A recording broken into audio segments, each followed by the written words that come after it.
ሰላም ጤና ይስጥልኝ የተከበራችሁ ቤተሰቦች፣ የሰዓቱን መረጃዎች ይዤ ቀርብ ያለው አንኳር ጉዳዮቹን በቅድሚያ ዓለምን ያስደነገጠው አዲሱ የአሜሪካ አቋም እኔን ሊያስቆመኝ የሚችለው የገዛ ሞራሌ ብቻ ነው ያሉት ፕሬዝዳንት ዶናልድ ትራምፕ ዓለም አቀፍ ሕጎችን ወደ ጎን በመተው ግሪንላንድን በቀላሉ ወይም በከባድ መንገድ የአሜሪካ ንብረት ለማድረግ መነሳታቸውን አውጇል። በቬኔዙዌላ የጀመሩትን ወታደራዊ እርምጃ ወደ አርክቲክ ሊያሰፉት ይሆን? አስደንጋጩን ዝርዝር መረጃ ይዘን ቀርበናል።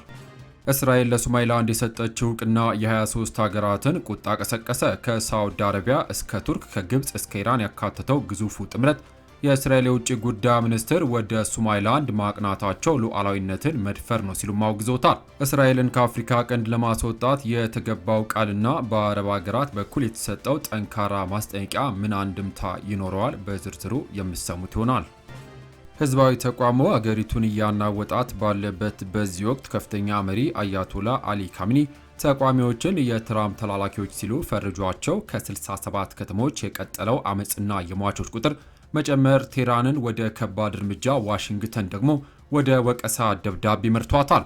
ሪፐብሊካኑ አይወድቅም የሚለው የካሚኒ ዛቻና የዓለም አቀፍ ኃይሎች ቁጣ ምን ያስከትል ይሆን? ዝርዝሩን ይዘናል።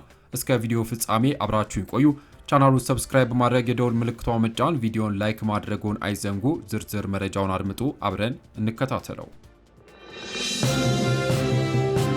ክቡራን አድማጮች፣ በቅድሚያም የአሜሪካው ፕሬዝዳንት ዶናልድ ትራምፕ ከኒውዮርክ ታይምስ ጋዜጣ ጋር ባደረጉት ቃለ ምልልስ በዓለም አቀፍ ደረጃ ያላቸውን ስልጣን የሚገታው የራሳቸው የግል ሕሊና እናም የሞራል እሴት እንጂ ዓለም አቀፍ ሕግ አለመሆኑን ገለጹ።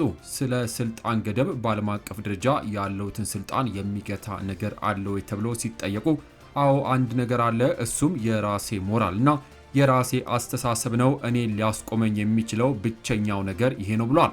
ስለ ዓለም አቀፍ ሕግ ትራምፕ ሲቀጥሉም ዓለም አቀፍ ሕግ አያስፈልገኝም፣ ሰዎችን መጉዳትም አልፈልግም ሲሉም ተደምጧል። ሕግን ስለማስከበር አስተዳደራቸው ዓለም አቀፍ ሕግን የማክበር ግዴታ አለበት ወይ ለተባለው ጥያቄ አለብኝ ካሉም በኋላ ነገር ግን ይህ የሚወሰነው ዓለም አቀፍ ሕግን እንዴት ተተረጉማለ በሚለው ላይ ነው የሚል ማብራሪያ ሰጥቷል። ይህ የትራምፕ ንግግር የወጣው በቅርቡ አሜሪካ በቬኔዙዌላ ላይ ከወሰደችው ወታደራዊ እርምጃና ግሪንላንድን ዩናይትድ ስቴትስ ይዞታ ለማድረግ ከምታሳየው ፍላጎት ጋር ተያይዞ ነው። ንግግሩ አሜሪካ ከዓለም አቀፍ ተቋማትና ስምምነቶች ይልቅ የራሷን ብሔራዊ ጥቅምና ጥንካሬ እንደምታስቀድም ማሳያ ተደርጎ ተወስዷል። ፕሬዚዳንት ዶናልድ ትራምፕ ሩሲያና ቻይና ግሪንላንድን እንዳይጠቀልሉ ለመከላከል አሜሪካ ባለቤት መሆን ይኖርባታል ሲሉም ተናግሯል። ትራምፕ አርብ ዕለት ከቢሲ ለቀረበላቸው ጥያቄ ምላሽ ሲሰጡ አገሮች የባለቤትነት መብት ሊኖራቸው ይገባል፣ የባለቤትነት መብት ያለህን ነገር ትከለክላለህ፣ የሊዝ ውሎችን አትከለክልም፣ እናም ግሪንላንድ መከልከል አለብን ብሏል። በቀላሉ ወይም በከባድ መንገድ እናደርጋለን ሲሉም አክሏል። ዋይት ሀውስ በቅርቡ አስተዳደሩ የኔቶ አባል የሆነችውን የዴንማርክን ከፊል ራስ ገዝ ግዛት ለመግዛት እያሰበ መሆኑን ቢገልጽም በኃይል የመጠቅለል አማራጭን ከጨዋታ ውጪ መሆኑ ግልጽ አላደረገም። ዴንማርክና ግሪንላንድ ግዛቱ ለሽያጭ እንደማይቀርብም ተናግሯል።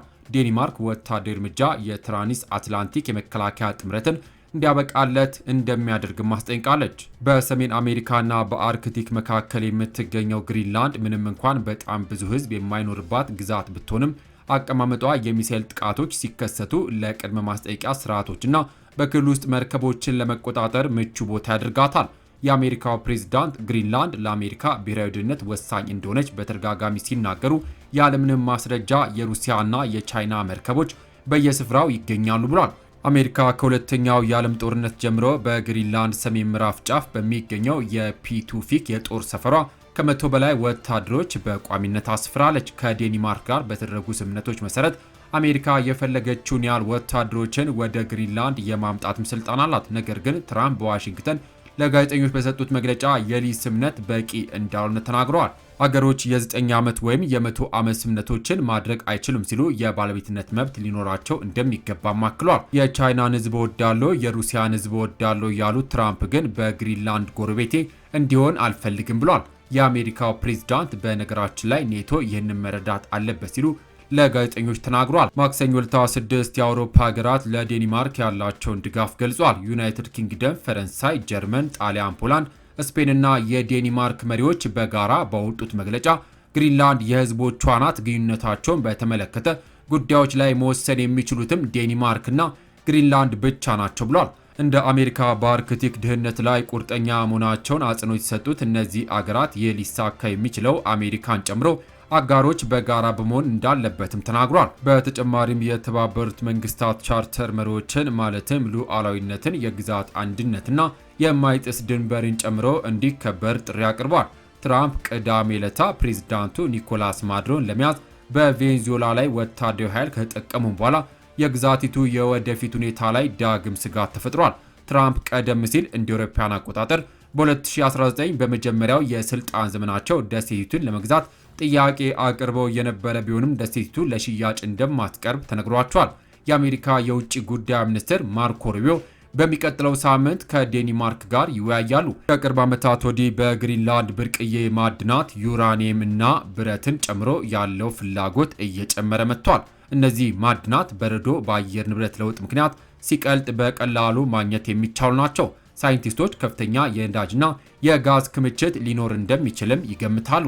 አርብ ምሽት የግሪንላንድ ፓርቲ አመራሮች ተቃዋሚዎችን ጨምሮ አሜሪካ አገራችን መናቅ ማቆም አለባት ሲሉ መግለጫ ወጥቷል።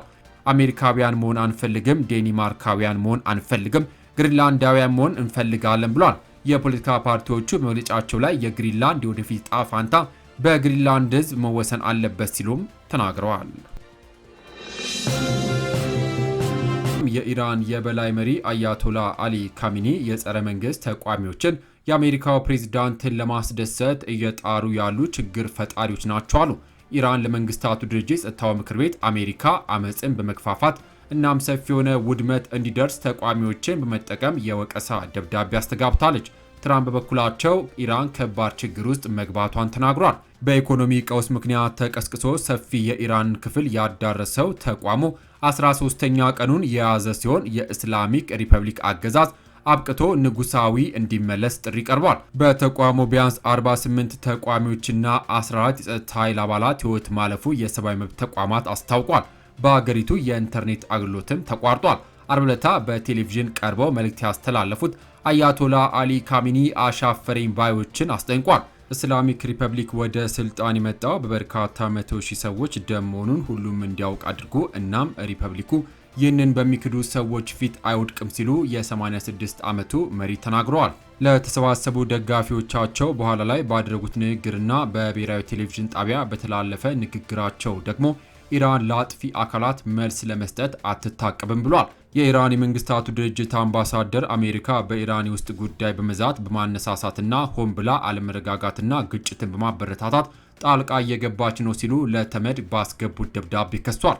ተቋሙ ከጀመረ ወዲህ ከ48 ተቋሚዎች ህይወት ባለፈ 2277 ሰዎች መታሰራቸውን መቀመጫውን አሜሪካ ያደረገው ሂርና የተባለ የዜና ወኪል ገልጿል።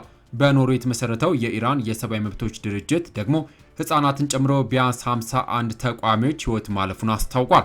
ቢቢሲ ፐርሺያ ከነዚህ ውስጥ የ22 ሟች ቤተሰቦች አነጋግሮ ማንነታቸውን ማረጋገጥም ችሏል። ቢቢሲና አብዛኞቹ ዓለም አቀፍ መገናኛ ብዙሃን ኢራን ውስጥ ሆነው መዝገብ የተከለከሉ ናቸው። ዩናይትድ ኪንግደም፣ ጀርመንና ፈረንሳይ መሪዎች በጋራ ባወጡት መግለጫ በኢራን አመፅ በአገሪቱ የጸጥታ ኃይሎች የተወሰደ ያለው እርምጃ እጅግ እንዳሳሰባቸው ገልጸው የተቋሚዎችን ህይወት መጥፋት አውግዟል። የመንግስታቱ ድርጅት ቃል አቀባይ ስቴቨን ዱጃሪክ ተመድ በጠፋ ህይወት መጨነቁን ተናግሯል። ሰዎች በየትኛውም የዓለም ክፍል ተቋማቸውን በሰላማዊ መንገድ የማሰማት መብት አላቸው እና መንግስታት ይህን መብት የመጠበቅ ይህን መብት መከበሩን የማረጋገጥ ኃላፊነት አለባቸው ብሏል። ይህ በእንዲህ እንዳለ የኢራን የጸጥታና የፍትህ ባለስልጣናት ተደጋጋሚና የተቀናጀ ማስጠንቀቂያዎችን ያወጡ ሲሆን የኢራን ዋነኛ የጸጥታ ኃይል ከፍተኛ ብሔራዊ ጸጥታ ምክር ቤት ተንኮለኞች ያለ ምህረት ይቀጣሉ ብሏል። የአገር ውስጥ የጸጥታ አስከባሪዎች በትጥቅ አመፅና ሰላምና ደህንነትን በመረበሽ በተቋሚዎች ላይ ወሳኝና አስፈላጊ የህግ እርምጃ ይወሰድባቸዋል ብሏል። ተቋሚዎቹ በመላ አገሪቱ ተቋማቸውን እያሰሙ ሲሆን ቢቢሲ ቨርቲፋይ በ67 አካባቢዎች የተካሄደ ተቋሚዎችን የሚያሳዩ ቪዲዮዎችን ማረጋገጥ ችሏል።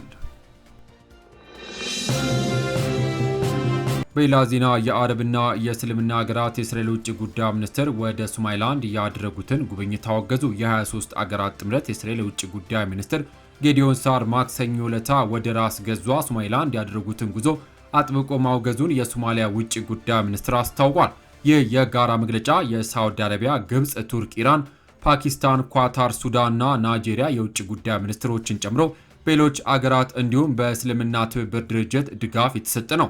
ይህ ውግዘት እስራኤል በቅርቡ ሶማሊላንድን እንደ ነፃ ሉዓላዊ ሀገር እውቅና ለመስጠት የወሰደችውን አወዛጋቢ ውሳኔ ተከትሎም የመጣ ነው። ዋና ዋና ተቋሚዎችና ጥሪዎች ሉዓላዊነት ጥሰት፣ ጉብኝት፣ የሶማሊያ ግዛት አንድነት በግልጽ የሚጥስ ዓለም አቀፍ ደንቦችና የተባበሩት መንግስታት ቻርተርን የሚጻረር መሆኑን ሚኒስትሮቹ ገልጿል። ለመረጋጋት የሚፈጥረው ስጋት የመገንጠል አጀንዳዎችን ማበረታታት ተቀባይነት የሌለው ተግባር መሆኑና አስጊ በሆነው የአፍሪካ ቀንድ ቀጠና ውጥረት ሊያባብስ እንደሚችልም አስጠንቋል።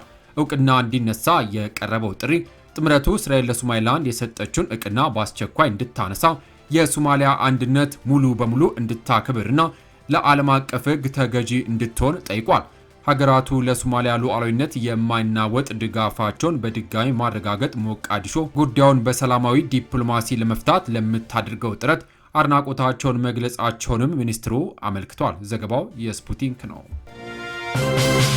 አድማጮች ለሰዓቱ ብታደምጡት ብዬ በቬኔዙዌላ ጉዳይ የወጡት መረጃዎች እነዚህን ይመስሉ ነበረ። ከሰዓታት በኋላ በሌሎች በአዳዲስ መረጃ እስከምንገናኝ በያልንበት የዓለም ዳርቻ ቸር እንቆይ።